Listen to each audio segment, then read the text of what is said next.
I didn't either until about a minute ago. Okay. So Campbell's, who I guess makes Campbell's soup too, I would guess, like the CEO, they also make the Pepperidge Farm cookies. Oh. And they're warning that there's going to be a shortage specifically of the Milanos and the Chessman cookies. Why is this? I'm not sure yet. Oh, okay. Oh, increase in demand and a labor shortage. That makes sense. They said that cookie consumption has increased by 25% since the start of the pandemic. That's a lot of cookies. I mean, it makes sense. 1 in 5 Americans are eating 3 or more cookies a day. Specifically, Pepperidge Farm Milano cookies. I don't know, but I think just in general. But I think Those are really those are like popular. the flagship Pepperidge Farm cookie, right? Yeah, Milano, that's with the chocolate in the middle. Yeah, okay. Yeah, that one of my buddies really likes the Milano cookies. They're fine. I'm not a. I mean, I don't know. Yeah, it's bad news. I don't know. Yeah, this could be the For- straw that breaks the camel's back. This might be the thing that puts 2020 in the worst year ever. This could discussion. shut down everything if they run out. There might be riots in the streets. Yeah. Could you imagine? I would never imagine. I've never seen that. I mean, people have rioted over other things before. I mean, cookie shortage is up there with social injustice. I'm just saying. Like, I wasn't going to say not it, necessarily but I just apples wanted and to- oranges. I mean, they're about the same, Yeah, pretty much.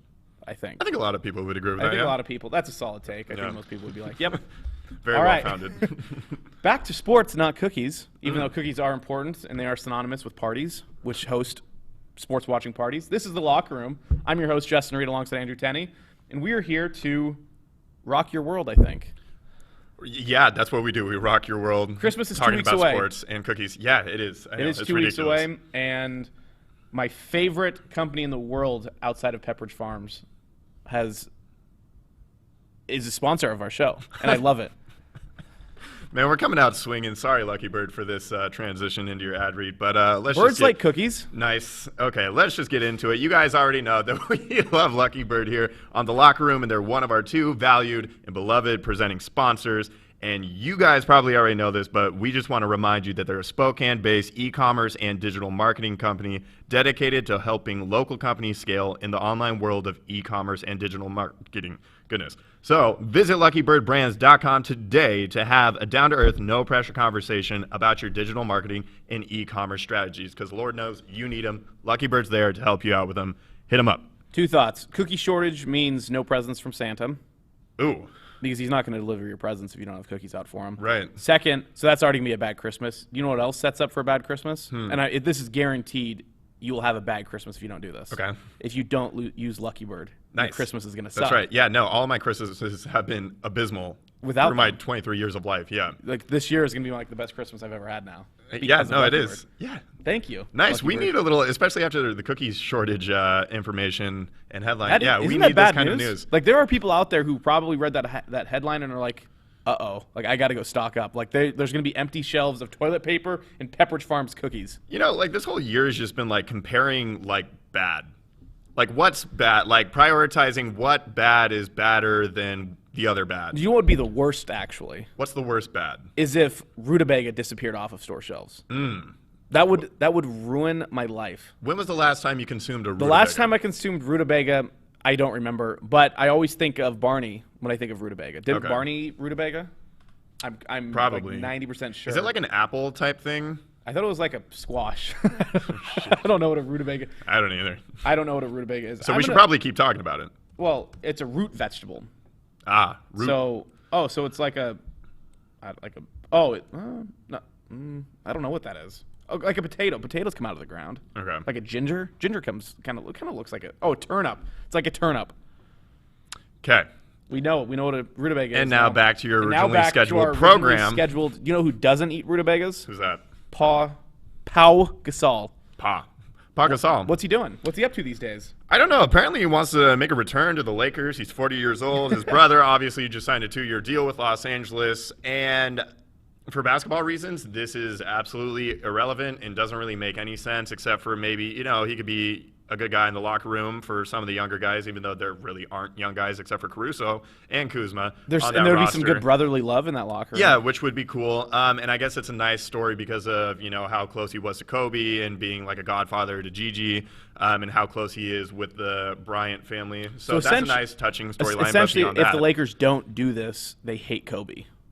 That's kind of what I've gotten from this entire thing. Boy, I hope not. I mean, their fans are asinine, but like, I hope that they're not that ridiculous to have that sort of spin zone after not signing a 40-year-old Pau Gasol. Coming off of 2 foot surgeries? Yeah, I think so. Sure, bring him on. They have a spot for him? Donis Haslam, probably. I don't know. I'm sure Maybe LeBron's like going to 2 trade minutes a somebody game. during the season. Like, they're probably going to be able to make maybe room. even Mark.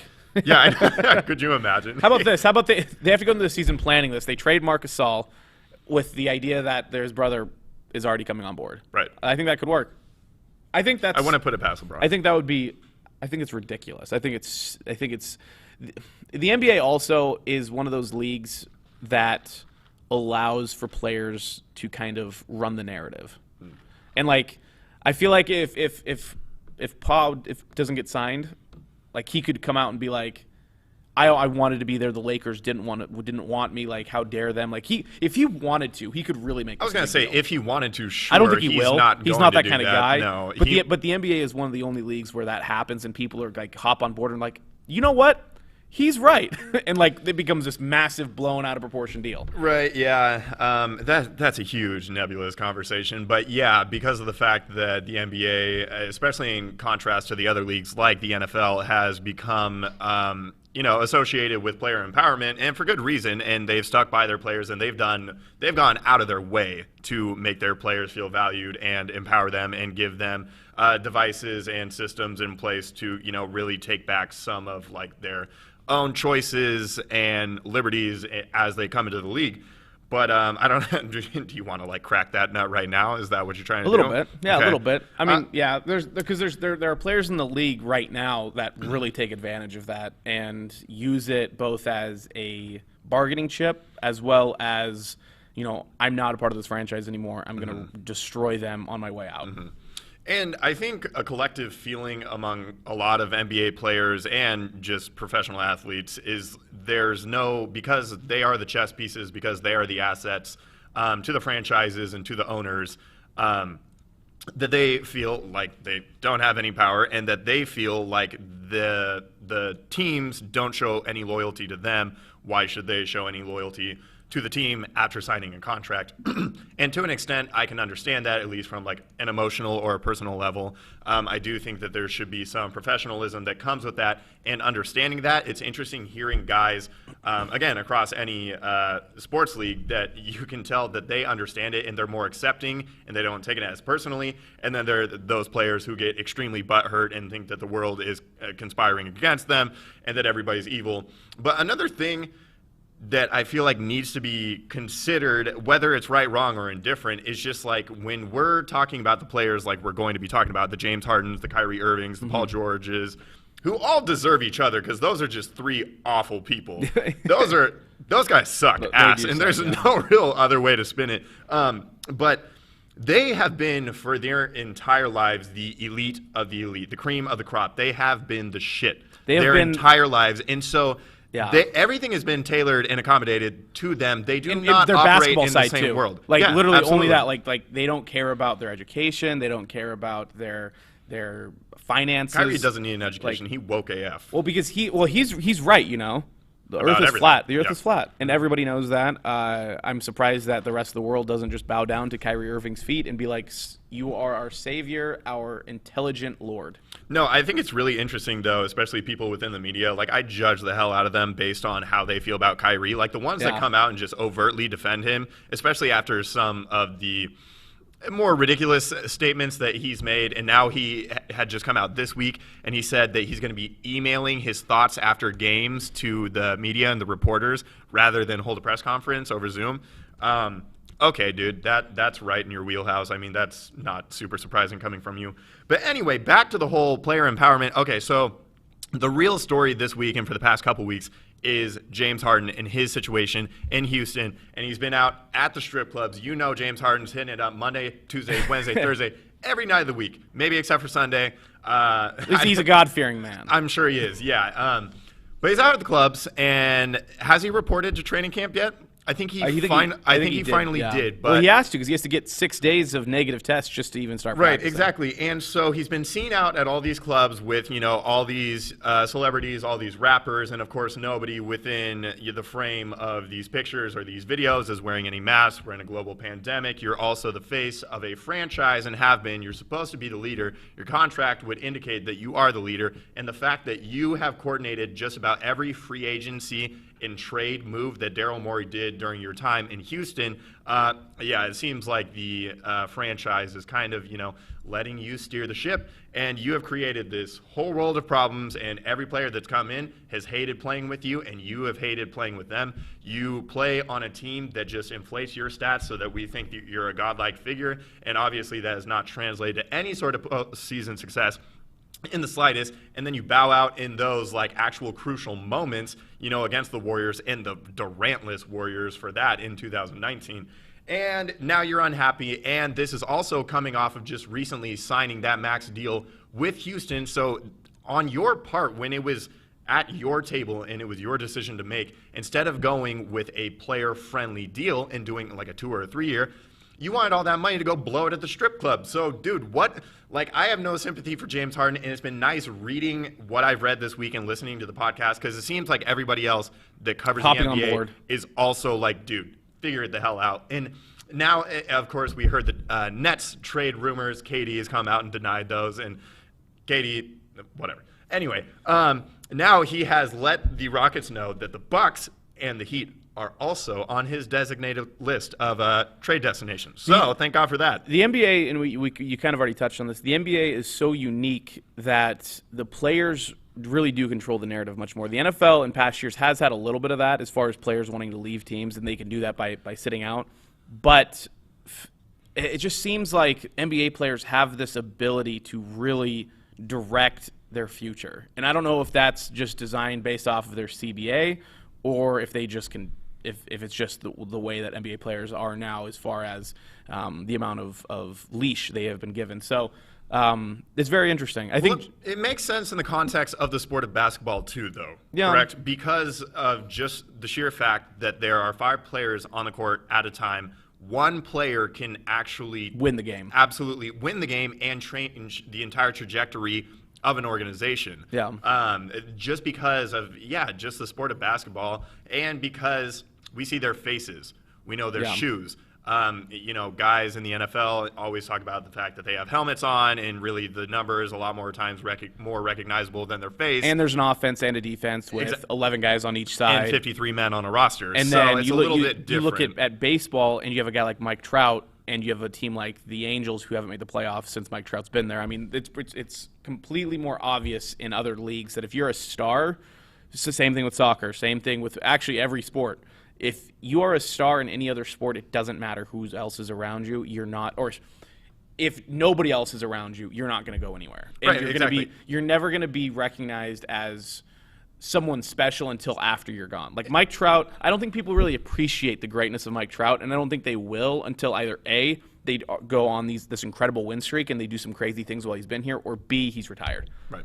And they're that's also completely very different. accustomed to just an insane standard of play from Mike Trout in that specific instance. And he's done it consistently. He's been healthy. So you don't really think anything of it, the fact that he's having, a ninth consecutive season, batting 300, and, all the numbers and accolades and everything that he gets year in, year out. But, I mean, it makes sense on the NBA's part to lean into the star power because that is what they have going for them, and because – especially the younger generations or people that just follow hoops in general, they're always up to date on the latest sneaker lines and which players, are with Adidas or the new guys that are coming in with Puma and, the elite in the Nike status and everything. Yeah. But it's just it's gone too far, and there are many examples, and Paul George is another one. Kyrie, what he did to the Cavs and then did to the Celtics, even though the Celtics ended up better off without him. And Harden is just – you look at the Russell Westbrook trade last offseason, knowing anything about Daryl Morey and the brand of basketball that they were playing at the time in Houston, there is no way that Morey was on board with trading for Russell Westbrook because of the fit that he was or wasn't and then proved not to be. That was a James Harden-led thing. Yeah. And so Harden's made all of these decisions. He's had the ear of ownership and the general manager, And now he's unhappy, and it's like, dude, you've done this to yourself. There's nobody to blame. There's no accountability. He hasn't been fined yet, and the team, of course, doesn't really want to fine him because they still have to maintain some sort if they want to keep him, yeah, some sort of relationship with him, at least in the near future. Do you know what would be great? What do you do? What is if they actually decide to trade him? Let's say they do it this next coming week. And then the day before, like they already have an agreement in place with this team. Like the day before it gets announced, they fine him like $100,000 or something crazy for breaking protocol. I mean, and then he they gave trade him the $100,000 next day. to whichever rapper is. I'm spacing on him right now as his birthday present. So I mean, yeah. Wouldn't it be so? Obviously, not a big deal for him. Obviously, not a big deal at all. So let's before we switch gears here, I want to go and we talked about Kyrie and his thoughts. I found a list here of things that he. Some of the positions that he has taken or that he takes. Oh, we got a laundry list of it's Kyrie super takes. funny. So the moon landing was fake. He says that the boot prints on the moon don't match Neil Armstrong's boots in the museum. There are extraterrestrial beings in the universe. That's not a hot take. That's actually decently common. I'm pretty certain of that, actually. He said dinosaurs did not exist. That one's one of the dumber ones. That's pretty bad. The Earth is flat. That's the one we talked about. I'm going to skip some of these dumb ones. NASA is lying about the rover missions to Mars. And that they're doctoring the feed to direct a narrative. Nice. He believes he is on a journey to become a complete human who has a complete freedom of thought. That sounds like somebody who's just on acid. The thing is with him that's so irritating about it, if he was taking like a Terry Bradshaw approach where he's playing into the fact that people already think that he's dumb, crazy, then it would be cool. It would be funny. It would be a great shtick. But that right there, fact that he thinks he's so woke and he's so articulate and he has all of these just incredible layered and depthful thoughts, it's like, dude, no, shut up. It goes on and he says, believes he has a far bigger purpose and cause to his life than basketball.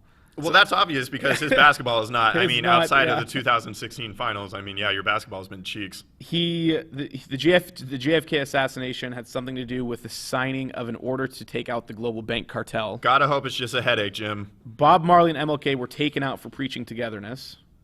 They are creating separation in race and class to control power in the world. He listens to audiobooks while taking naps, and he believes that when we are on airplanes, that is enough to show that the Earth is flat. Because if it was round, we'd be flying like this. You know, because the Earth is like only 10 miles long. Yeah. So like, of course, what an idiot. Basically, to wrap this whole thing up, the only thing if you are a follower of Kyrie Irving, you need help. Is my take from that. You're up. Teams need to take a look at what the Pelicans did in the Anthony Davis trade when they are confronted with these situations with their star players and just get better at swapping superstars and actually getting legitimate compensation instead of getting 4 quarters to the dollar or even 3 quarters to the dollar, like we've seen in the past with some of these just ridiculous trades that have happened. I mean, even like the Wilt Chamberlain trade, like way back in the day, like what they got for Wilt was stupid just because he didn't want to be in Philadelphia, right? I think so. Yeah. Jesus. Anyway, but they got to get better at it, and they can't be held hostage by these players, and they need to put their feet down and clap back a little bit more. So I hope that we see a little bit of a course correction because it's not headed in a good direction right now. Right. Boom. I agree. Also, we are live, in case you are curious. I know you're watching us live. But if you have any comments, any sort of questions, anything related to the show, let us know in the comments there on Facebook. Or if you know me well enough to text me, you can do that as well. Same with Andrew. We'll be sure to go over that. But more basketball here. Actually, less basketball if you look at it that way. Nice. We didn't have any Zags last week. The Saturday kind of build up to the number 1, number 2 Baylor game, which would have been the 43rd matchup between the first and second ranked teams in the AP press poll, didn't happen because of COVID issues on the Gonzaga basketball team. What a brutal Saturday. I was so excited to go to my parents' house, have a nice breakfast, watch the Zags, hopefully win. And instead, I woke up to a bunch of my friends talking about how the game's canceled, notifications saying the game is canceled, and I didn't do anything. I literally sat probably in 2 places the entire day on Saturday, doing absolutely nothing, because there's nothing to do right now. I raked leaves. Ugh. Yeah. What does your life come to? That's what I was asking myself the entire time. I was like looking at the tree from which they fell, and I was like, I could hang very nicely off that tree. That branch looks awfully thick. Yeah, it looks like it could hold me. Was that your house? It was at my parents' house, yeah. Oh, okay. I was hoping it was like your girlfriend's house. Well, she helped actually. Oh, yeah, nice, good. That's So nice we to hear. smash down the leaves in the garbage can. You just throw a little 110-pound girl Yeah, on the it's top. just- Really, here you really go. nice. Go do that for me. So that was pretty unfortunate. Luckily, it appears that it's a minor case. It's just one player, one member of the traveling party who had it. They did have to cancel essentially 4 games that were on the schedule. Next game is against Iowa. I don't even know what day that is. Because it just feels like it's too far in the future. Is it not kind of reassuring to see, though, that like the AP and the coaches already respect Gonzaga enough that they remain at the top? I think so. and especially the 2 games that they already played definitely helped their case in the fact that they played, top-ranked opponents. Oh, yeah. Because of the fact that, they are missing out on 4 games, and of course the WCC isn't looked upon as highly. But they're going to get in the tournament regardless, but it's more about the seeding. Just a pride thing. That you get, right. And obviously the fact that they do want to be the number 1 overall seed, even though there's no, they're going to be playing in a bubble. It's almost guaranteed now. But, they play. So it's next Saturday against Iowa. And Iowa's moved up to number 3. So, the Zags could play 2, 3, 6, 11, a lot of really good teams here. So hopefully that Iowa does win their games coming up to next Saturday because the Zags don't play. They look dominant. Iowa looks scary. Really what is the name of that player? Garza, that 73? Luke Garza? Dude, yeah, he's good. He's really good. He's incredible. And Illinois. Yeah. I'm kind of liking what Illinois has got going on. Yeah, it's been a couple of years since Illinois has been, truly good. Yeah. And it appears that they do have the players in place to do that. And what's really cool about this entire thing now you look at the top 3 teams. Actually, let's look at the AP top 25 as a whole. Because the top 3 teams, at least, you have the Zags, you have Baylor, and you have Iowa at 1, 2, and 3. Those aren't blue bloods in the slightest. Now, really. Baylor has been similar to the Zags in the sense that they've been good for the last couple decades, but they're not blue bloods. So Michigan State's at 4. Kansas Iowa's had a pretty good track record. They have over the had past pretty decade good too. Yeah. And so Michigan State and Kansas 4 and 5 are the first blue bloods that you actually get to, and then you have Illinois, then you have Houston, Creighton, and then you get to Villanova, Duke. And then West Virginia, Tennessee, Texas, Virginia Tech. There's a lot of teams. Hold on. What is Duke's record? Duke is still on the. Yeah, they're 2-1. They dropped down 4 spots. Yeah, and they might. Yeah, it's because it's Duke. That's just the way it is. Right. So there's a lot of teams this is, and I kind of want to tie this into a little bit with college football. There's so much parity in college basketball. Now, the champions might be the Villanovas, the North Carolinas, but the NCAA tournament and the amount of upsets that happened to get there, I think really turned people on to college basketball more so than college football. 100%. And I mean, because college football, it's Alabama, it's Ohio State, it's Clemson, it's Notre LSU, Dame, and Notre Dame gets the benefit of the doubt more so than any other team. I mean, just go back to the BCS when they actually got in against Alabama. I think it ended up being 42-7. It was sick. Yep. That was a really good national championship game. Or the whole SEC bias and dominance thing when you put LSU in a riveting matchup for the second time against Alabama, you get a 21-0 shutout. So, yeah, to the point that you're making, yes, college basketball, and especially the way it's set up in the tournament that they have in place, and even the conference tournaments, because those can get kind of fun sometimes too. I've seen it, year in, year out with the Pac-12. Not that they're exactly a dominant, in any sport now, but especially really not in basketball. You have an Arizona State or an Oregon or Washington that makes a run, and then they get to get in the tournament and make a little noise. It's set up a lot better for parity, certainly, and college football has become boring, mundane, predictable. Very predictable. You know who's going to be there in the end. You might get a revolving Oklahoma. Maybe in Oklahoma State. No, that doesn't happen. I can't even say that. Texas is no longer in the picture. Nobody wants to take that Texas job and actually do anything with it. I agree. So let's tie this into then. There's a lot of blue bloods that aren't playing at the top of their potential. Maybe not potential, but the top of what they're expected to play as. And specifically, Coach K, head coach of Duke men's basketball, has come out and said that there shouldn't be a season, that we should put this season on pause, wait until the new year, until February, until vaccines get distributed. But I don't think he understands that his players and the people who are under the age of 50, under the age of 60, won't be getting these vaccines until next spring, next summer, possibly. So first off, you're essentially canceling college basketball season again if you want to take a pause because it's not going to come back.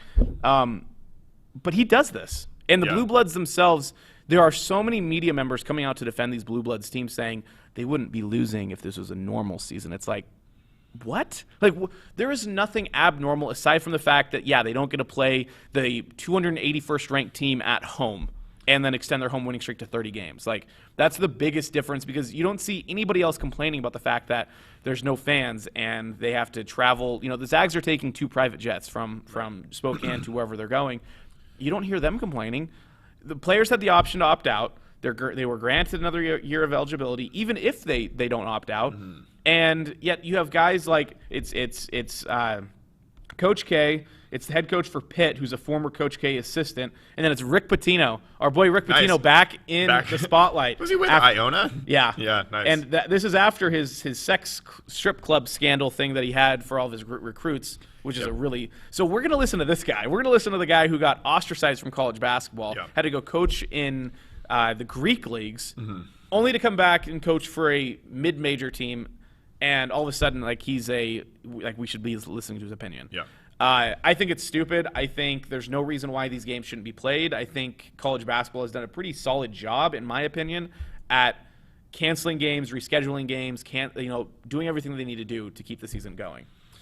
Yeah, it was frustrating. It's very frustrating when the Zags can't play Baylor, but you have a guy, Scott Drew with Baylor, you have Mark Few at GU, who've already said, like, we're going to make this game happen. Right. We don't care when it's going to be. This game will happen one way or another. As messy as it is, I think everybody, that's reasonable understood and signed up and got on board with the fact that all these seasons that are happening, collegiate or professional, they're going to be bumpy. They're going to be rocky. Like, the fairness, again, as the Pittsburgh Steelers would let us know about, is not exactly the top priority or something that's going to be guaranteed to any team, player, individual, or anything. Yeah. And kind of to your point, it's like the group of 5 conferences and teams and schools are playing under the same set and practicing and having to just exist under the same set of circumstances that the Power 5 teams and the Blue Bloods and the traditional powerhouses are as well. So, yeah, I think it's kind of ridiculous as well, but this stuff is going to happen. If we go through another college basketball season without an NCAA tournament who brings in $1 billion for the NCAA, I don't think there's going to be an NCAA on the other side. Right. I think that whole organization would fold then.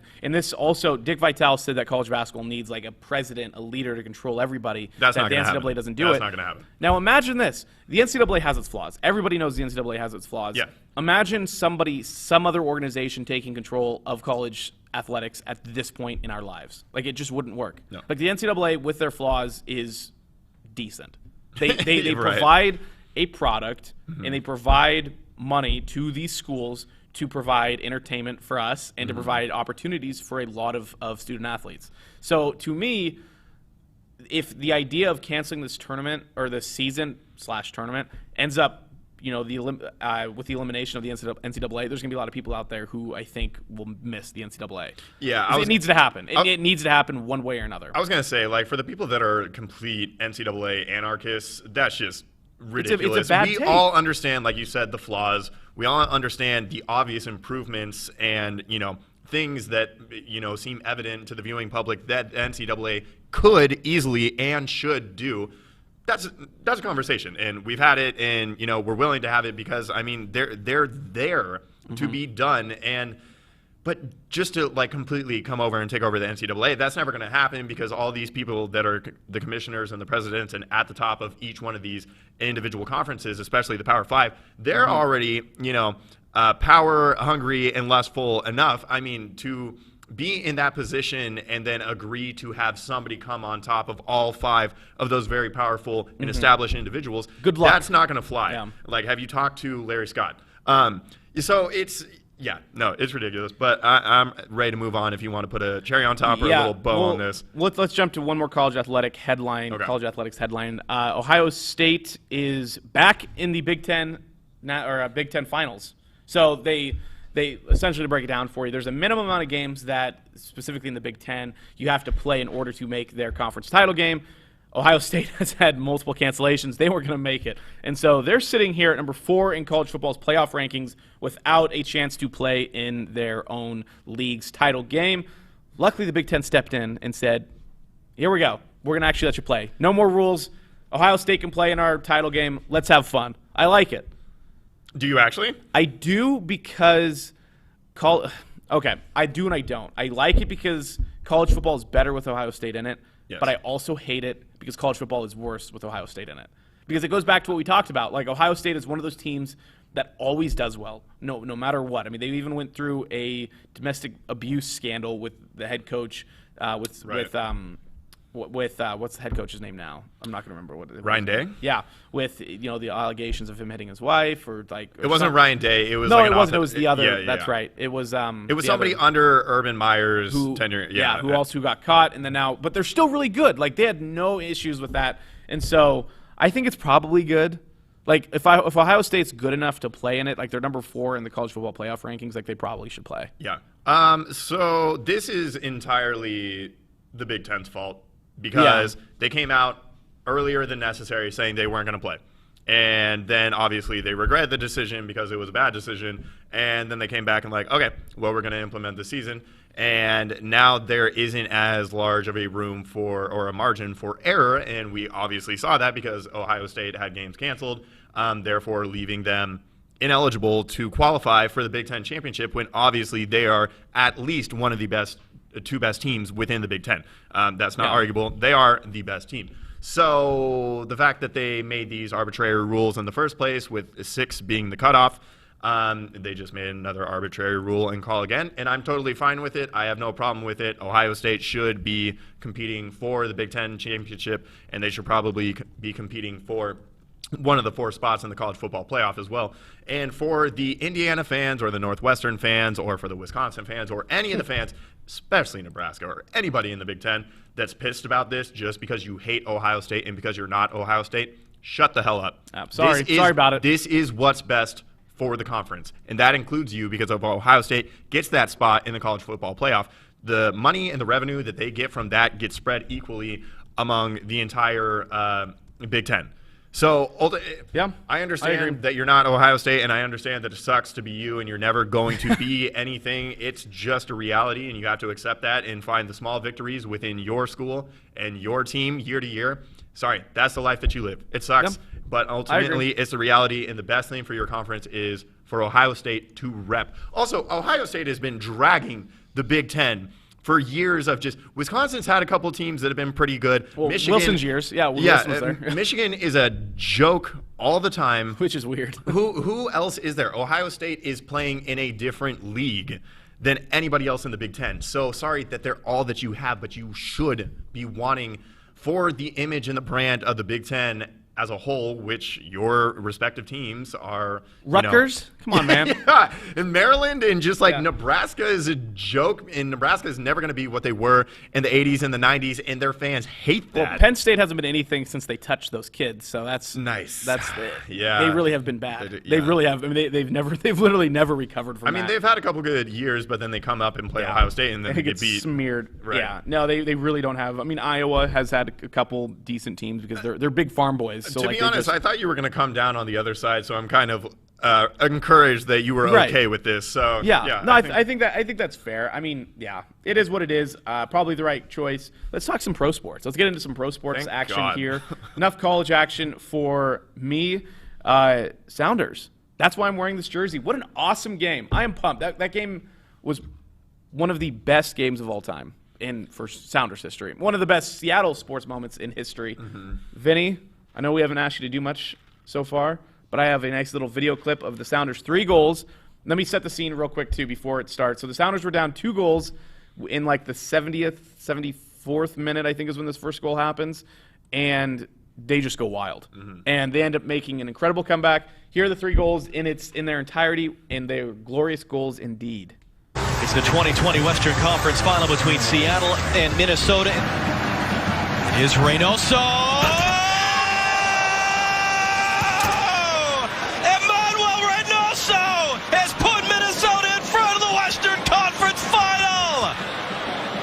Joao Paulo in for Jordan Morrison. Got a little pocket of space. Morris tees it up. It's off the post. Nobody closes down. He says, okay. Oh, every little bit of that. Comeback player of the year last year. Reynoso, the swing free kick. It's a goal. DeBasi got the killer goal in Kansas City. Might just have scored the killer goal in Seattle.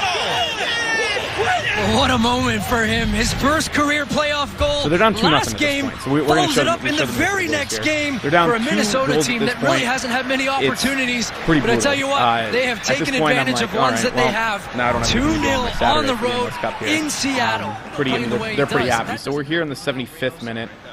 Ruidiaz takes a nice pass, and he actually takes a shot, goes off Bruin, and Will Bruin just came into the game about a minute and a half earlier, and he's done this his entire career. I mean, he just beat the defender to the ball there. So now they're down 2-1. Still at this point, you're like, we got to get some help. I mean, we're at this point. Here comes the cross from Ladero, gets tipped on. Actually, a lot of this has to do with Will Bruin's heading ability because of his size. Gets tipped on to Raul Ruidiaz, who slots it here on the near post, right past the goalie. Now we got ourselves a ball game. It's 2-2 at this point, and I'm excited because the Sounders had the bulk of the possession. It seemed like they were going to do something special. I didn't think it was going to happen until added time. Little Peruvian's pretty pumped there. And there's the game winner.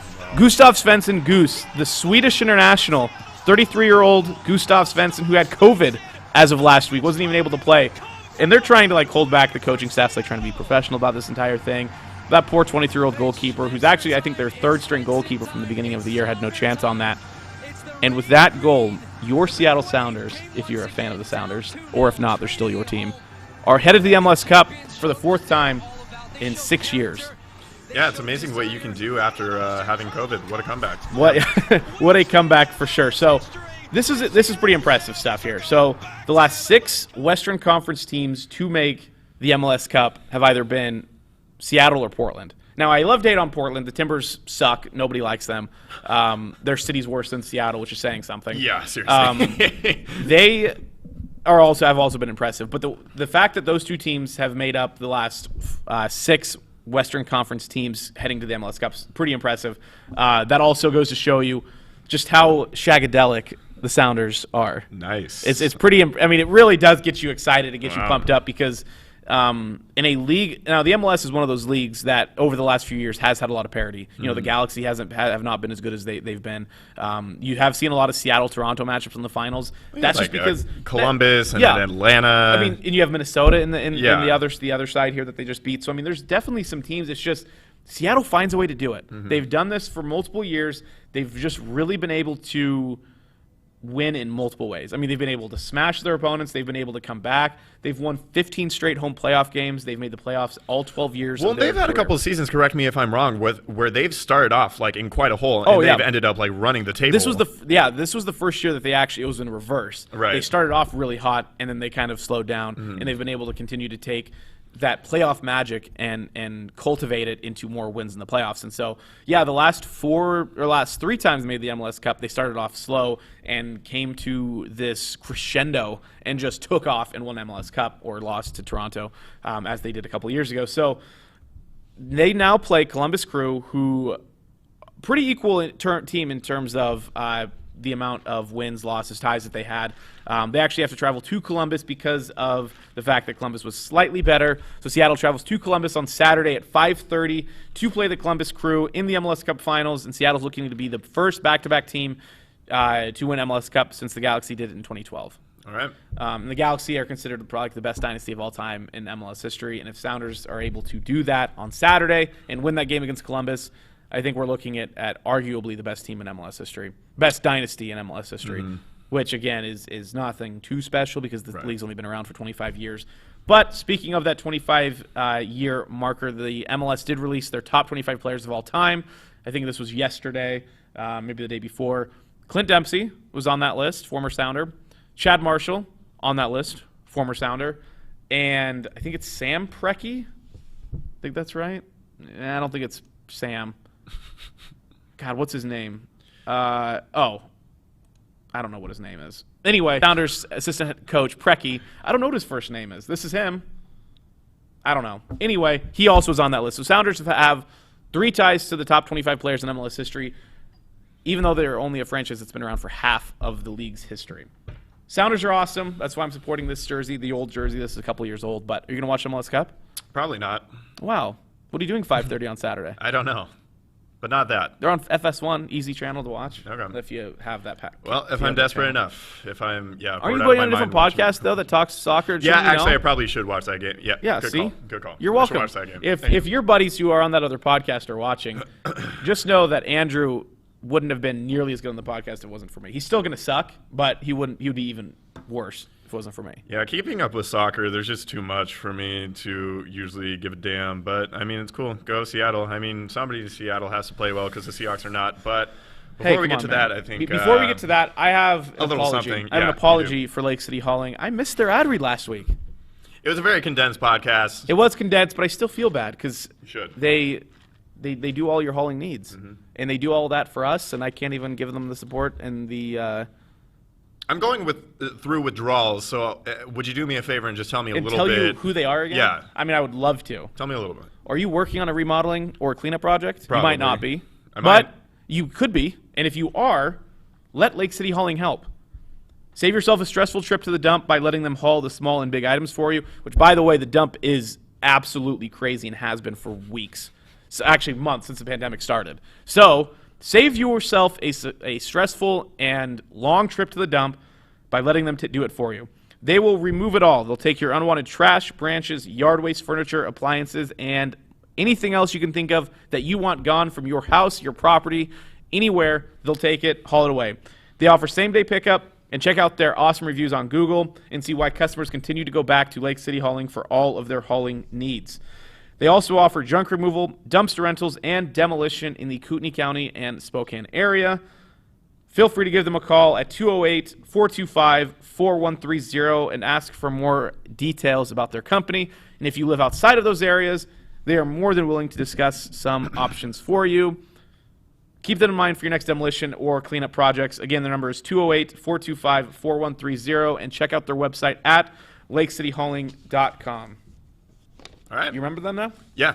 So use them. That's an ad read for both weeks. I think if I remember right, they have a very nice Instagram following. Oh, do they? If this is them, I mean, it's Lake City Hauling, right? I mean, I don't know if there's too many of those in the world. I wouldn't think so.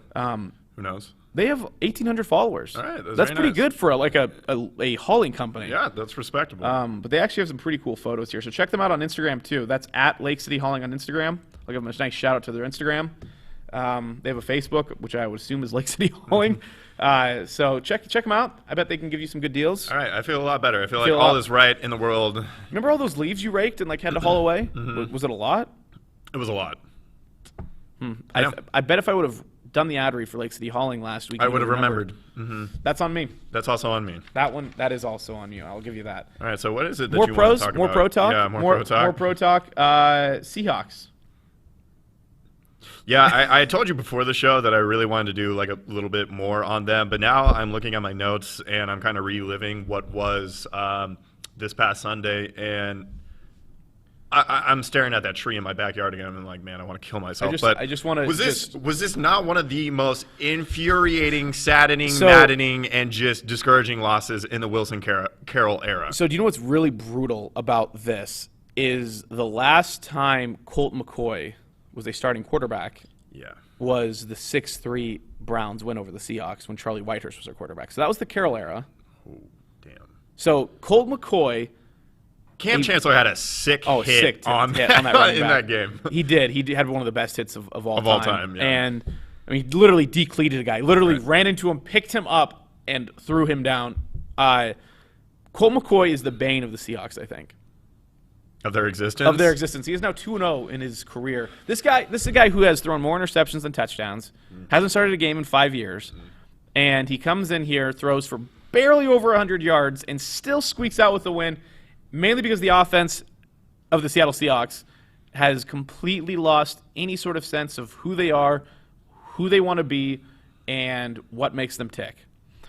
The one thing that I've really noticed the last few weeks that has been lacking is pre-snap motion. Like, what has happened to bringing now I'm not talking about bringing the running back into the backfield from outside. I'm talking about bringing Lockett across the formation, David Moore across the formation. See what you got on defense. Anybody across the formation, because the Rams do it on every single play. If Jared freaking Goff can be look like a top 10 quarterback. And I know there's two reasons why. It's the pre-snap motion that makes his reads easier, and it's because of Sean McVay being in his ear until 10 seconds before the play starts. If Jared Goff can do it, I know for a fact that Russell Wilson can do it. Yeah, and someone is holding it back because it's not just a him thing. And now I don't like to really blame Wilson for a lot of things, but it can't all be on him. It just can't. Because how does a guy go from the first 5 weeks of the season to leading the league in touchdown passes to looking completely lost and, like you mentioned, looking like Carson Wentz in the backfield? Now, it is partially him. It has to be because he's the quarterback. He's the one who's on the field making the reads, calling the audibles. But it's on the play calling. It's on the offensive line. The running game's actually looked halfway decent, not so much as last week. Which was perplexing to me why they weren't more consistent with it, especially given that it was a close ball game and their defense wasn't giving up a ton of points. Yeah. And Carson was running the ball well. I understand that they're trying to nurse him back from the foot injury, but they got away from the running game. And Carlos Hyde looked very good 2 weeks ago. Right, exactly. And I don't know what to do. I am always more critical of Wilson because I feel like he does not get enough critique. And all the time, it's always been let Russ cook, and it's always been on Carroll, and it's always been on Schottenheimer. It was always on Bevel. And there was a lot of validity and truth to that criticism. But now, after we've seen this for over a month now, it's like dating back to the first game in Arizona where Russell was turning the ball over 2-3 times. He does not look – he looks lost out there. I don't think he's taken a sack over the last month that has been on the offensive line. And, of course, that's probably an exaggeration. We can go back and look. Pretty hyperbolic of you. No, but also Russell, and many people were actually talking about this. And it's just they were. You take the good and the bad because of the fact that he's able to make broken plays into miraculous plays. And so, obviously, that's what you want. But when that hasn't happened in what seems like forever, and he's just taking unnecessary sack after unnecessary sack. Hey, let's spin into the pressure. Let's spin into the pressure. His awareness and some of the screen grabs that were all over Twitter from the All-22 the next day, man, especially on some of those third down plays where he's looking at Hollister short of the line to gain or Lockett when DK's past the line to gain with nobody around him. It was just like some of those were really incriminating to Russ and what he is or isn't seeing on the field. And you got to wonder, and I don't know what the deal is, but Tyler has been a non-factor for a while. I know he had an injury thing, weeks ago that he was kind of coming back from, and he's had some catches, not really anything big or deep down the field, not what you would expect from him. But also, this is a smaller part. If we're designing plays, especially on third down, and that they're going to end up in Lockett or Hollister, both of them specifically in their hands, their routes have to be north of the line to gain because they don't get any yards after catch. As soon as Hollister, and thank God he actually catches the ball, he's going down. He's not breaking a tackle, and it's the same thing with Tyler. Tyler, even when he tries to turn up field and somebody just slaps his quad, he slides forward. It's like every time. That's just a frustration, but that's a small thing in totality with the problems that we're seeing. There's a couple things also that I'm having issues with on the play calling side that I think take some of the blame off of Russ, because what happened too early on in the season when DK and even Lockett, where are the slants at? Where are the in routes at? Like they're everything they're doing is outside of the numbers, and I'm not quite sure why, because they're running a bunch of outs. They're obviously still running their goes, and they're running posts to the outside. Where is the middle of the field? Where's Will Dissly running up the seam? Where's DK Metcalf running a slant? Where's Tyler Lockett running a deep crosser? Like, Tyler Lockett led the league in yards on crossing routes, receptions and yards on crossing routes, and he hasn't caught a crossing route pass.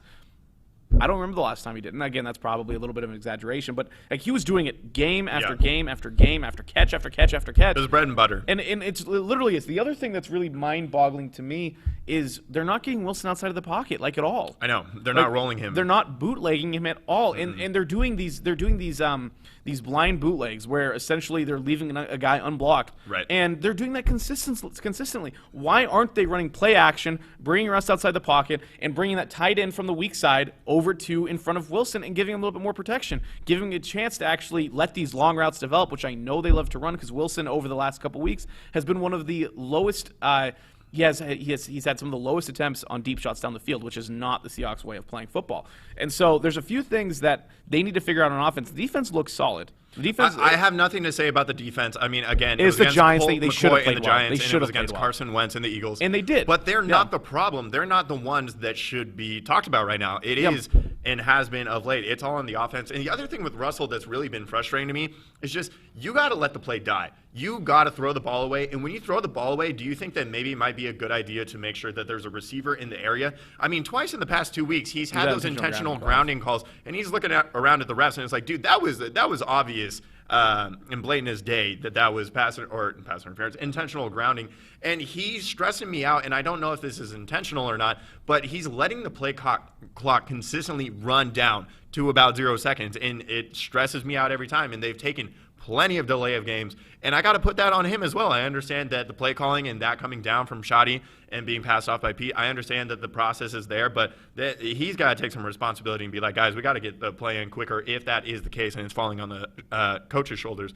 But if they don't beat the Jets by 2 possessions, I swear to God, if it's a 1-possession game with the Jets, I'm already out on the Seahawks. They're not title contenders, and you can't convince me otherwise. They're not one of the better teams in the NFC. I think it's really just the Packers, the Saints, and the Rams at this point that are going to be fighting for that Super Bowl candidacy. But I'm sick and tired of watching this team. I actually missed last year's team when they were putting the ball on the ground 3 times every game. I actually think their 2019 team was more competent now, based on what we've seen in the past month and a half, because it's just been atrocious. The Seahawks make me want to do illegal things. The Seahawks make me want to hang you by a tree.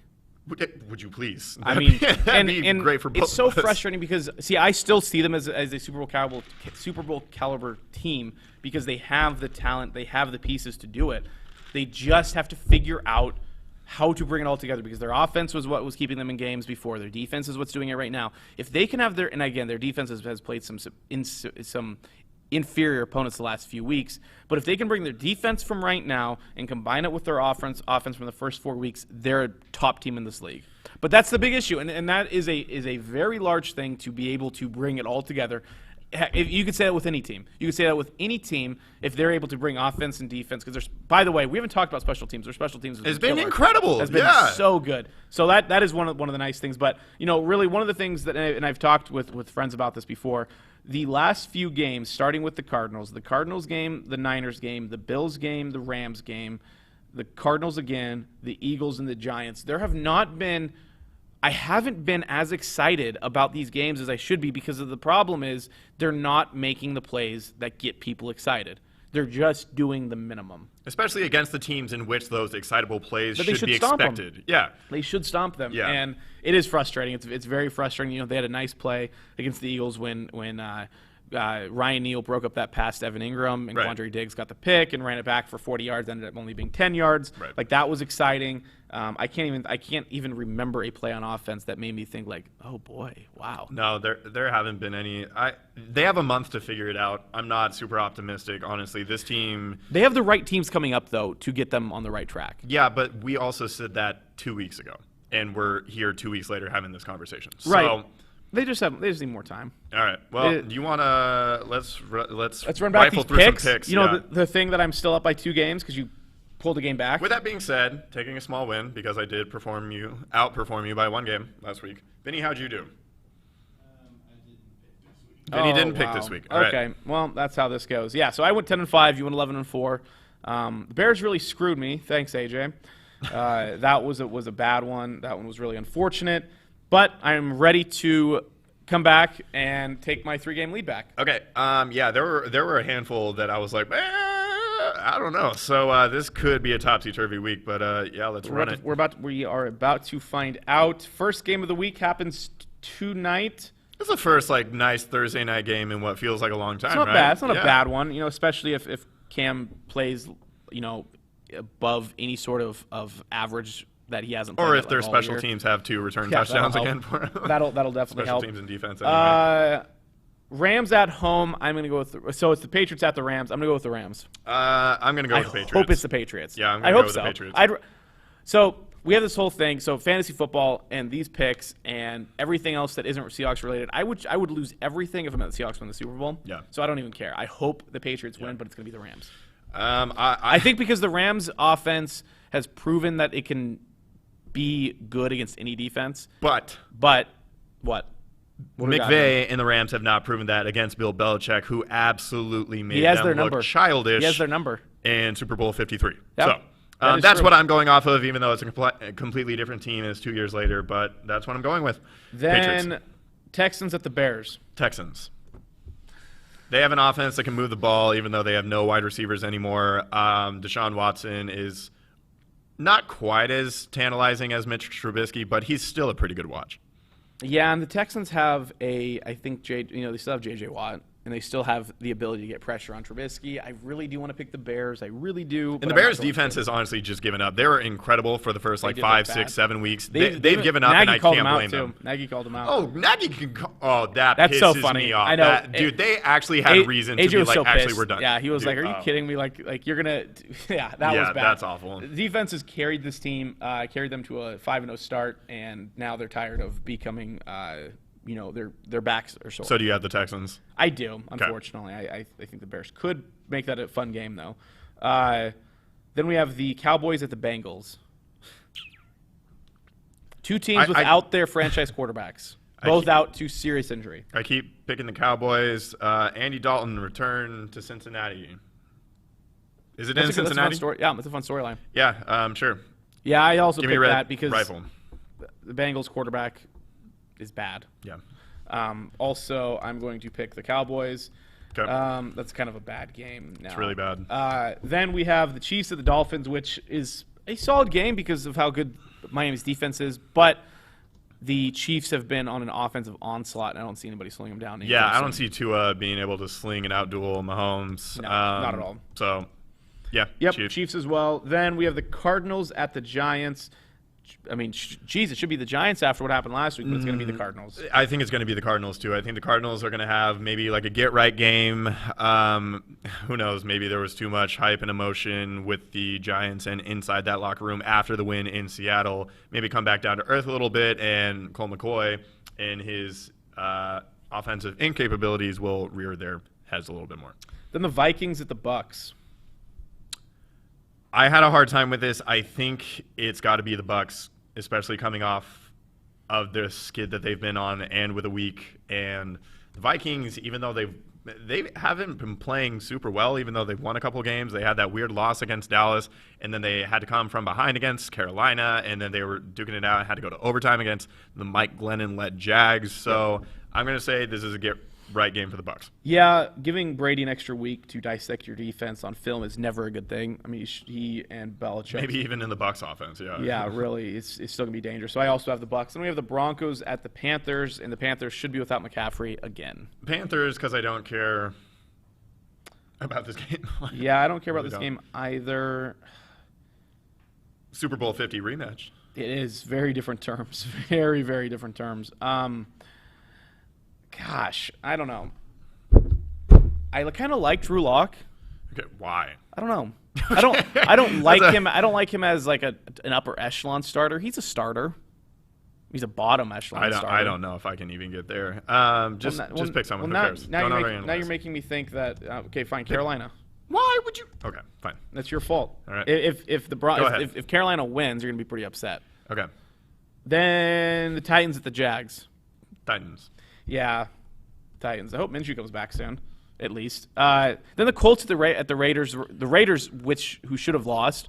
So for that matter, I'm taking the Colts because the Raiders have looked bad. The Raiders have looked really bad. I have been on the Raiders hype train almost all season. I've talked about how they're a balanced team. Gruden's really brought something out, and they just have been bad. So I'm gonna go with the Colts. Yeah, and you're totally right. And so for all those reasons, I'm going with the Raiders. Yep. Good. Best pick, man. Really nice job. You got it. Then the Packers at the Lions. Packers. Yeah, Stafford's looked bad. It's unfortunate because he has that bum thumb. But he also doesn't have any wide receivers because Galladay isn't back.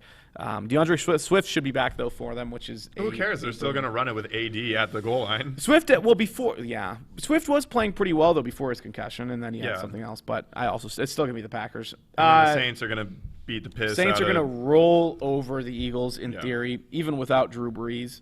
That will be a bad game because the Eagles suck. Actually, I am. That does have a good storyline though, with Hurts making his first career start. Probably. I don't care, and I hate that Hurts is getting the starting job because that just breathed new life into the media talking about the Eagles. And the Eagles have been the most sickening and disgusting and tiresome storyline all season. They're like the new Dallas Cowboys, frankly. What would you do with the Wentz? Cowboys still existing? Would you trade Wentz, keep him? What would you do? I would take him out back and shoot him. I don't know. Maybe this will be the best thing for Put him down. I don't know. Nice cattle gun, right? Yeah, to his dome. euthanize him. I really don't know who's trading for that. Yeah, you could search for a trade partner, but you understand that his contract has not even kicked in yet. It hasn't started. I know. Yeah, if the Eagles released him before next year, they'd have $30 million in dead money going against the cap, which isn't good. No. They would have to find – but there are teams out there that might – if Hurts comes in and Hurts puts on a show the last quarter of the season, maybe go get yourself a second and a fourth rounder for Wentz. But at the same time, Wentz has shown that he can do it in the past. I don't know what's wrong with him, though. I do not know what's wrong with him. Then we have the Falcons at the Chargers.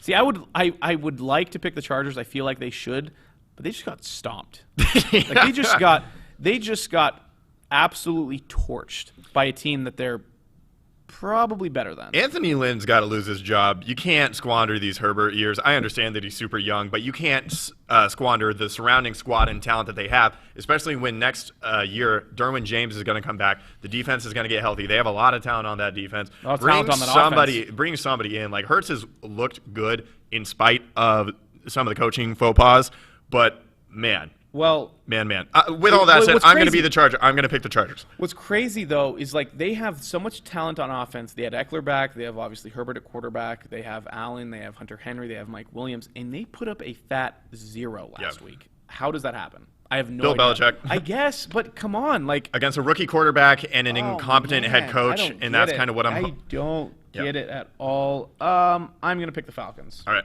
Dope.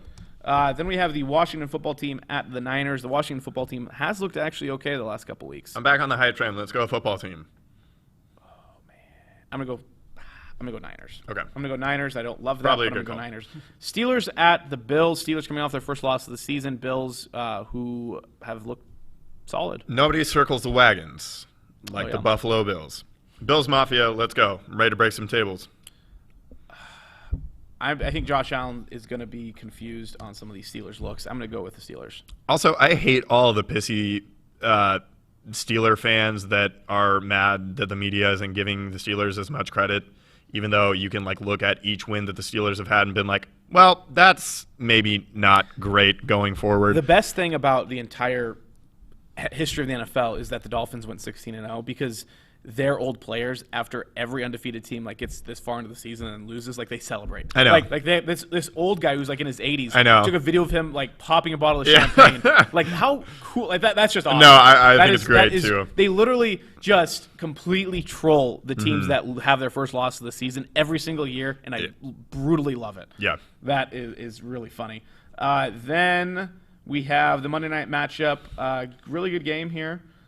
Please, God, Browns, do not brown it. Continue this awesome roll that you're on after having a win that I didn't give you credit or a chance to have against Tennessee. I didn't either. I'm down. We can still just chill on the Baker stuff, even though he did play well against Tennessee. But I'm down with Stefanski. I'm down with that offensive line. I'm down with that opportunistic defense and Myles Garrett. If he wants to hit another dude in the helmet or head with the helmet, I'm here for it. As long as it's a player that I don't like on a team that I don't like. Boom. Those are my terms and conditions. Who don't you like on the Ravens? Anybody? I don't. The first one that I would say is probably Marquise Brown. Hollywood. Yeah, him just complaining as a second-year wide receiver about routes and touches and stuff. Yeah, it's bad. Yeah, not a fan. Not even that good. Actually, you could hit John Harbaugh in the head. I'm finally over the John Harbaugh thing, even though he's the preferable. Yeah. Hey, do you want to go to the Jags game? $17 tickets. I'm kind of game, to be honest. $50 It'd be nice to go into a world Bengals. in which you could have drinks outside, separated by masks. Yeah, but, I love that we are locked down until. What a utopia. I really don't want the Browns to be good, actually. I'm on the complete opposite side. What the hell, man? I would love for them to not Is it be just good. because of Baker? I hate Baker, but I also hate Browns fans who expect, it's our time. Yeah. I'm a Mariners if fan. you're a Browns- I'm a Mariners fan, and I want other teams who are just as equally as bad historically as the Mariners to continue to do bad until my Mariners actually learn how to be a competent team. No, shout is out that to- so much to ask? shout out- Is that so much to ask? Yes. Browns fans, enjoy and relish in this moment. Who knows if this will be a, continuing thing going forward under the Stefanski era. Enjoy this 9-3 moment over a pretty good team in It's Tennessee. not going to end well. It might not, but you could make some They noise call in the themselves playoffs. the Dog Pound, like DAWG Pound. Like, what tools? What's up, dog? No, that's Like awesome. they're like Dude, 50-year-old how can men you- how calling can you themselves not members of the Dow appreciate Pound. the culture and the history that is the not at Cleveland all. Browns and the pity that surrounds them No. year in, year out, Jim and Brown's they're the only finally cool- putting in No, not interested. a staff. I'm out on the Browns. All right. I really think they might win, though. The Ravens, I don't want them to. You know they beat the shit out of the Seahawks if they played right now, right?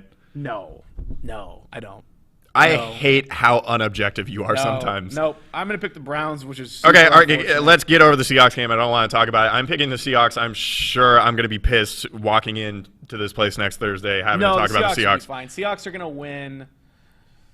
It's a get-right game. Seahawks are going to win 33-16. I think they're going to win 26-19. That's the kind of game. It's going to be a Seahawks game. It's going to have an oblong score. I don't even think that's a correct adjective to use surrounding numbers, but I'm going to do it. I guess. Football is oblong. Seahawks are oblong in nature, in essence. Okay. They'll win. They'll All right. win. Let's get over. Let's get out. What's my jabroni? I don't know. Oh, all right. We'll play my jabroni first. Cool. We have a nice high school football tape here for you. Nice. It should be a really good one. This happened a day after our show last week, I think. Not good. You know what it is? No, Just let it based roll. off of that. A Texas football player Oh. ejected from a game, sprinted onto the field, and Whack! attacked a Dude, referee. okay, so the game was being are we played on? at Can you hear us? Edinburgh High School. Yeah, so- I'm glad they Edinburgh asked that is now. near the Go border of ahead. What do you- Mexico. Okay, around so 150 miles southeast as of an Laredo. irate The fan game was watching November sports, when 3rd, I get and into my Edinburgh most defensive lineman Emmanuel Duran had emotionally just been unstable ejected and from the irrational game moments, for committing a I personal always foul am and also getting hoping an low key unsportsmanlike that conduct a penalty player after a on the late bench hit or a impeded- fan or somebody comes out and does this. Now, I'm not condoning it. This is not something that you should do. And again, I will reiterate that I am in a very irrational and just not normal or sane headspace when I'm hoping these things. But have you, even playing sports, when the refs, when you get so emotionally caught up and you can't think reasonably and things are happening and you feel like the world and the refs are conspiring against you, does this not run through your mind? Has this exact scenario? Yeah, I'd say. I mean, the worst thing I've ever done, I threw my helmet in baseball once after I struck out. Nice. My dad got pretty mad at me. Yeah. Good I for mean, your dad. Yeah, I was fuming though. Well, the ball almost hit me. Okay. Oh, They dear. called a strike. Nice. Yeah. Yeah, You know how nice it would have been just to start to walk off the field and all of a sudden you just swing the bat right around into the side of the umpire's dome, right into the temple. The other thing I appreciate about this guy is that it was a nice reality check when maybe I do think about those moments of, oh, just go hit that ref. Yeah, that ref sucks. Just go get him. This is why you Yeah, this is why you don't, and the legal actions that ensue and that follow, and that ultimately this is an awful thing to do, and do not do it. But That's assault. That will get you arrested.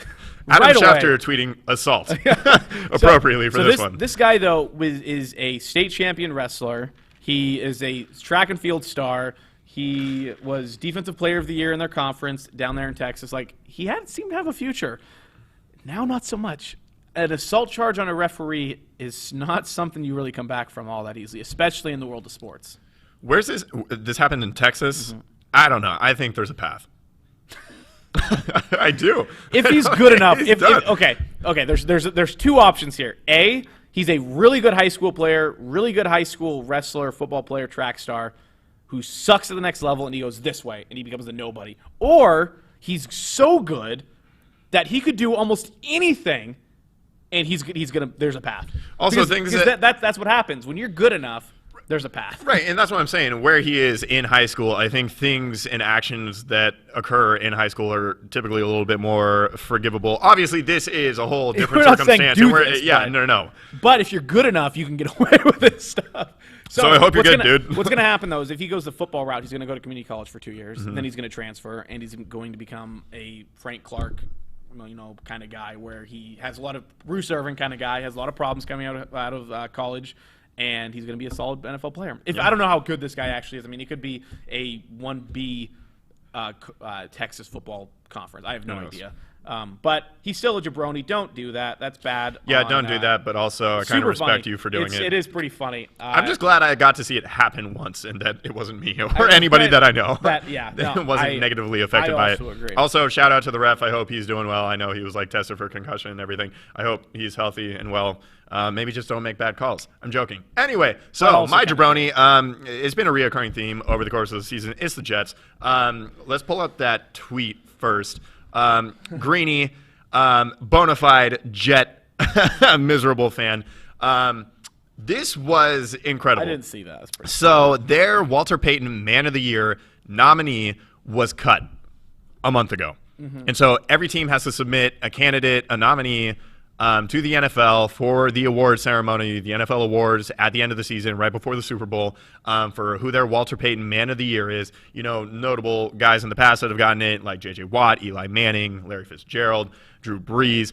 These are the kind of guys that are incredible in the locker room, on the field, in their community, and what they do, and giving back in what they do for the fan base as well. But so typical Jets. Apparently the guy that they nominated has not been on the team for over a month. So I don't think there's really a lot more to say there. And my second one, I just thought this was kind of funny after Greg Williams got fired Monday for calling a zero cover all-out blitz on the last play of the game that led, Derek Carr and Henry Ruggs walking off in MetLife Stadium. And the Jets jetting. There was video that surfaced of a fan, it looked like at a training camp, asking Greg Williams what his favorite play was. Mm-hmm. And so Greg Williams answers. Favorite play to call? Do what? You have a favorite play? I can't hear you. You have a favorite play to call? Favorite play? Yeah. All out cover zero. There we go. So that is Dr. Heat for you, bringing the heat. I mean, at least he has a little bit of defense as to why he called that play then. Well, no, and a lot of people actually came out and not necessarily defended him, but did say, hey, this is within his tendencies as a coach and as a play caller. So it is what it is. I mean, Gay should have been fired first. I don't really want to talk about it anymore, but hey, just Jets making Gase good won't content be fired until after for the American There's people. No way. There's just no way. I want to go. So I think so. Desir was on the Seahawks. It's 4 years ago. Kind of a fun fact. It's probably why he's such a good guy. Wait, who? Pierre Desir, the guy who from the tweet. Oh, he was on the Seahawks he was on their practice squad, and then he competed for a cup of coffee. Pretty much, and then he lost out on the the fourth string cornerback job. All right, let's. Mike Tyson, Tremaine Brock, Nico Thorpe, Demetrius McCray, and DeAndre Elliott. McCray, damn. Yeah, I remember that guy. That guy, he had an impressive hit. He forced a fumble on somebody. He did something. Yeah, he went to Appalachian State. All right. Big Appalachian guy. They still got Michigan's number, man. Okay, so do you want to close out this show with something that is? We have a nice closing time here for you today. Right. I want to say that people in the media and people that are high and mighty and self-righteous with their morality and forcing their sensibilities onto other people, they use words like dangerous, toxic, problematic all the time. I would just like to say that what Jemele Hill and Carrie Champion on their show, that I don't even know what the name of it is. I know that it's on Vice. Vice, I'm sorry for the misstep in giving them a show. But so they had Jake Paul on. And I don't know if that was the extent of the interview, but they asked him, they tripled down. I thought they were doing it as a gag or as a joke at first, and I was like, oh, that's kind of funny. But no, they ended up getting serious about it. But they asked him if what he did to Nate Robinson and knocking him out cold in front of the entire nation was racist. And he kind of shrugged it off. He was like, man, why are you doing this to me? No, of course it's not. And then they asked again. And then they asked again, and he said, it's a shitty question. And then Carrie Champion got defensive and said, what do you mean it's a shitty question? These are the things that we have to talk about, and this is something that you should have to answer, and blah, blah, blah, blah. So it was an awful exchange. I was really encouraged to see all the mentions and all the comments on Twitter and on Instagram that universally everybody was like, this is ridiculous. If Jake Paul is the person of reason in any situation, you got to reevaluate yourself and look at yourself in the mirror. So Jemele Hill, I don't know that many fans of yours, but I hang out with, people that I respect and, are pretty normal and sensible, reasonable people. So that's not super shocking. But Carrie Champion, man, it just hurts knowing that my boy Ryan Russillo once dated Carrie Champion. Was in bed with. That hurts, her. man. So that hurts. Their show is Carrie and Jemele won't stick to sports. Okay, that's super predictable as well. Isn't wow, it? Right? That's super predictable. So Vice has this is how I imagine this going. Vice is, which by the way, Vice actually used to be kind of cool. Like Vice used to like break these massive international drug stories Right. and human rights, like slavery issues, and now Vice comes into this. They're sitting here. This is how I imagine. This is their boardroom table. Here's some intern at Vice coming up like, hey, Mrs. Vice President, I have an awesome show for you. Let's get the two most polarizing sports figures in the world after they get fired from their massive conglomerate, and let's put them on a show together and call it We won't stick to sports. Whoa, and then everyone at Vice is starts cheering, whoa, we did it. This is it. And then they put them in front of a camera, and then this happens. And then Vice is sitting, and if the chair people or whoever runs Vice, if they're sitting here watching this video we're about to show, and they are like, that's awesome. This is just what we wanted. There's two things. Either A, that's exactly what they wanted because it gives them clicks, or B, they're sitting there like, what in the hell did we just do? Right. Yeah. Because you can compare it. You can compare it to a white NFL player tackling a black NFL player and hurting him now. Mm-hmm. It's literally the exact same thing. Mm-hmm. Because you could say that there are white football players who go into the NFL with the sole intention of playing football to hit black people. Mm-hmm. How idiotic and mentally insane. They honestly on this clip, it sounds like they are doing the show from inside of a psychiatric institute. Yeah. That is just one of the more ridiculous takes I could ever imagine. And they did it with just no wherewithal. They have no ability, and they're going to defend it. Mm-hmm. That's the worst part. They're probably on Twitter right now defending this take, and you're causing this divide to completely just explode open. I hate Jake Paul. I hate Nobody likes him. That Nobody he knocked likes out him. Nate Robinson. But I felt two things. Bad that he had to answer that, and two, I actually kind of started to like him because he was like, I know. What a stupid question you would ever ask me. You're right. And I know. if somebody makes me like somebody who I hate a lot, then you did something wrong. Are you ready to show this awesome clip? Oh, are we showing it? Oh, I think so. Do we still have it? We can let it run. Might as well. Just those 20 seconds, 25, 30 seconds. Yeah, to be honest, I almost started to protest this show because Why? I'll tell you why. And this is our question of the week. We saw what happened to Nate Robinson, so I'm going to ask Jake Paul right here in front of America. Jake, considering where we are right now in our racial conversation in America, was what you did to Nate Robinson racist? That is the question of the week. Man. Nah, stop playing with me. Come on. Listen, Jake, it's a sensitive time right now. We just had to witness a white man just knock a black man smooth out in front of all of America. So that's why I asked that. But just tell us about that moment real quick, because it looked like Nate was asleep before he ever even hit the canvas. Yeah, this is what we train for. At the end of the day, boxing's a sport. And, you train to win. And that's what I went in there and did. And I worked hard for this. And, Nate is the one who called me out originally. So I think he is frozen. Hey, can you hear me now? Yeah, I can hear you. So real quick, first real quick take I want to make on this. Let's just assume that they were trying to be funny. Right. Wow. She literally is laughing as she's like, was this racist? Ha, ha, ha, ha, ha, ha. Racism is so funny. Ha, ha, ha. I champion, racial identity politics. Ha, ha, ha, ha. And now I'm going to go out here and make a joke about it. Yeah. That's the issue I have with it, because if she wants to be seen as this figure of sticking to sports, which, you do you, this is not the right way to do it. Yeah. So what you guys saw there, that was the extent of, the reasonable part of the interview. All of the ludicrous ensued after that when they doubled and tripled down on it. Just stop existing. Jemele, you suck. You sucked for years. Really does suck. She's been awful. I feel like it's pretty telling that like she and Michael Smith bombed when they had that like Sports Center. Never would have guessed. At 6 or whatever Stupid. it was. Never would have guessed. It was terrible. I mean, I don't mind Michael Smith that much. That's his name, right? Am I missing that? So. Yeah. I, I haven't seen him in a long time. No, I don't know where he is. I feel like he's on NBC or something. But yeah, she's been really bad for a long time. And she loves the fact that so many people hate her, and then of course she turns it into reasons about race, and it's like, no, actually, it's more so the things that come out of your mouth, and more the things that you like to advocate for that are just kind of backwards in nature. But Smith's on Peacock. That's NBC. Exclusive. Yeah, but literally it's a Peacock exclusive show. Brother from another.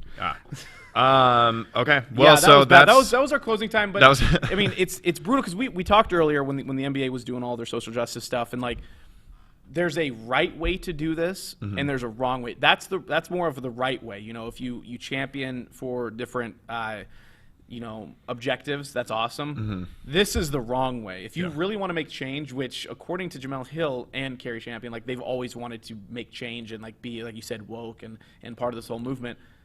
If you really want to do that, this is not the way to do it. Well, it's like they always talk about keep the conversation going. Let's keep the conversation going. Let's continue to progress this discussion.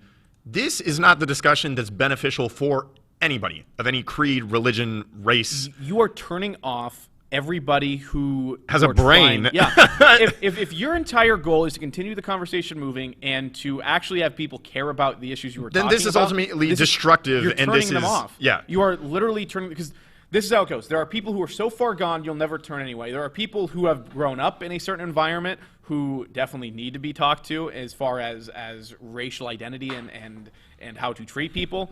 And this is going to push them that way. And if you continue to do stuff like this, I mean, you're not going to get the results that you want, and you're going to be mad that people look at you and look at the conversations that you bring up and look down on them because they're a waste of time and they do nothing. They do no good for anybody. You get people like us talking about it, and if we're talking about it in a negative light, that's when you know you screwed up. So let's end on a positive note. What are you doing this weekend? That's actually a good question. Sounders play Saturday, 5:30. That's a big thing that I will be doing. Seahawks on Sunday, obviously. But it's called the Silver Swap. My buddy Craig Silver, his family does a gift exchange essentially every year. I get invited. I've been invited like the last 6 years. I've never gone. I've actually been busy because I love gift exchanges. I think it's an awesome idea. I love the idea of screwing someone over.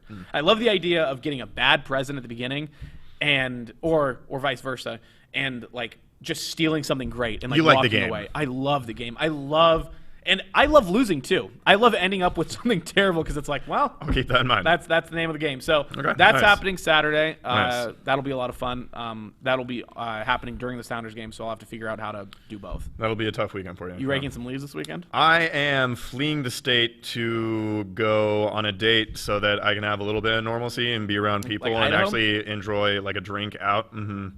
Yeah, I think I'm going to go to Crafted. Shout out Crafted. Like in Coeur d'Alene? Okay. Yeah. That's all I got. Well, that's something. Yeah, it's something. I'm honestly looking forward to it. there? No, we'll probably come back the same night. Dude, be safe. So we're going to bring all the COVID back to Washington. Yeah, really. That's what they're talking about. You're one of those bad people. I know. Even though I'm going to wear a mask, even in Coeur d'Alene. Yeah. You're still bad. Masks. Yeah, do they work or don't they? I just want to know. That is anyway, let's get the hell out of here. So we'll be back here again next week about 10 a.m.-ish is our projected start time. Sometimes it happens, sometimes it doesn't. That's hilarious. We'll find out, though. We did have one quick question here. My buddy Josh Geiger, who I hate, said, let's give us some fantasy football tips because I'm 5-8. He just wanted to make that clear that I am 5-8. I am 5-8, but I also am the only person in the league who has won that trophy twice. So with that, thanks for coming by the locker room. We'll see you again next week. I'm your host, Justin Reed, alongside Andrew Tenney.